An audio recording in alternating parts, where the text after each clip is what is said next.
UP सरकार में मंत्री धर्मवीर प्रजापति ने कहा है कि जब से बीजेपी की सरकार बनी है तब से पिछड़ा वर्ग को असली सम्मान और पहचान मिला है। उसका सबसे बड़ा उदाहरण खुद मैं हूं। मैं संगठन में रहा हूं, आज तक चुनाव नहीं लड़ा क्योंकि पार्टी को पता था कि प्रजापति समाज के पास ज्यादा पैसा नहीं होता, इसीलिए मुझे पहले माटी कला बोर्ड का अध्यक्ष बनाया, एमएलसी बनाया और अब सरकार में मंत्री बनाया है।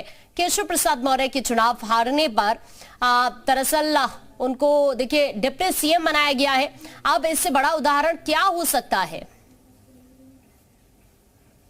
सभा चुनाव से पहले उत्तर प्रदेश में पिछड़ी जातियों को यानी कि ओबीसी वर्ग को अपना बनाने के लिए पार्टियां तरह तरह के तरीके अपना रही हैं, क्योंकि एक बड़ा वोट बैंक उत्तर प्रदेश में ओबीसी वर्ग का है। हमारे साथ धर्मवीर प्रजापति जी हैं, जेल मंत्री। उनसे बात करेंगे। सर, चाहे भाजपा हो, सपा हो, कांग्रेस हो, बीएसपी हो, सभी लोग कहते हैं कि ओबीसी वर्ग हमारा है। भारतीय जनता पार्टी भी लगातार नीति उसको लेकर बना रही है। आप भी सर पिछड़े वर्ग के बड़े नेता हैं, क्या लगता है किसके साथ है पिछड़ा वर्ग? देखिए, मैं निश्चित रूप से कह सकता हूँ कि केंद्र में जब से मोदी जी ने सत्ता संभाली है और उत्तर प्रदेश में योगी जी ने सत्ता संभाली है, पिछड़ा वर्ग भारतीय जनता पार्टी के साथ विशेष रूप से जुड़ा है और बड़ी अच्छी संख्या में जुड़ा है। कोई भी वर्ग हो और सम्मान भी मिला है।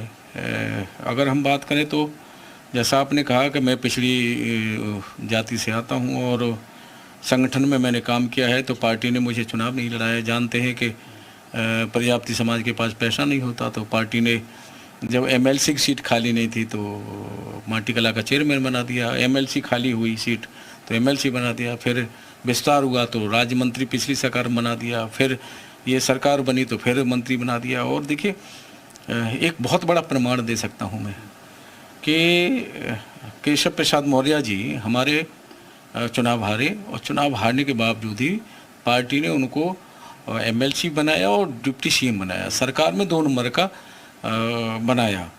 ये है असलियत भारतीय जनता पार्टी का, पिछड़ों के प्रति और पिछड़े नेताओं को सम्मान देना।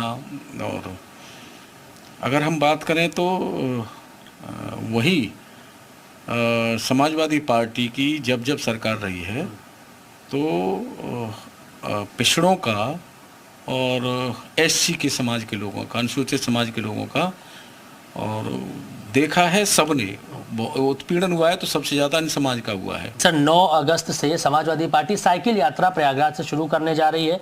उनका मानना है कि इस दौरान वो जातीय जनगणना को लेकर ओबीसी वर्ग के लोगों को जागरूक करेंगे और उनको अपने पाले में करने की कोशिश करेंगे। क्या ये उनके लिए फायदेमंद साबित होगा? जब जब सरकार रही तब कहाँ थे?